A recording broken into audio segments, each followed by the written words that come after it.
And the Mike Fink belongs there. It looks right there. It's a part of the heritage of what made Cincinnati and Northern Kentucky on the map. It put us on the map. But this riverfront icon is going away, at least temporarily. For more than 5 years, the once glamorous riverboat restaurant, the Mike Fink, has sat idle on the Covington riverfront. Tonight, though, Local 12 has learned what the future holds for the floating landmark. Local 12's Rich Jaffe joins us now from Covington to tell us what that is. Rich. Kit, right now, this grand old man of the river is little more than a floating trap for waterborne debris.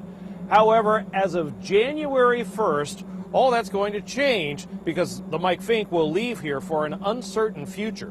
What is for certain is that both the owners and city leaders would like to see the Mike Fink come home. Right now, though, no one's sure if that will happen. Marcie Miller and daughter Reyna go past the Mike Fink almost daily on their walks. To them, the old riverboat, it's an eyesore. We wish they would either move it or do something to fix it up. And really, I think this whole riverfront area could use a little TLC, and it would be brilliant. Marcie and many other area homeowners are about to get their wish. The Mike Fink is leaving.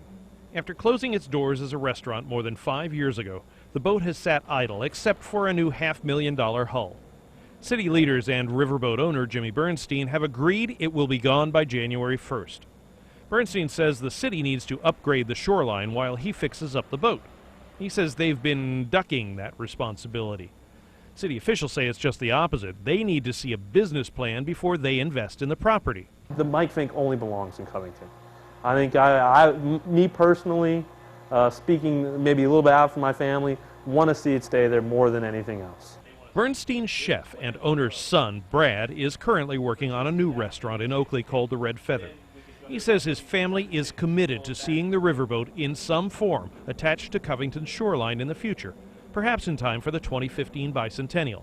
I think it's a one-of-a-kind representation of Americana history, and I think it's in an ideal location. I think it's perfect to be the front door for Covington. I think it showcases what that city is all about and how it's kind of become the city it is today. In the meantime, I would love to see it moved out of here.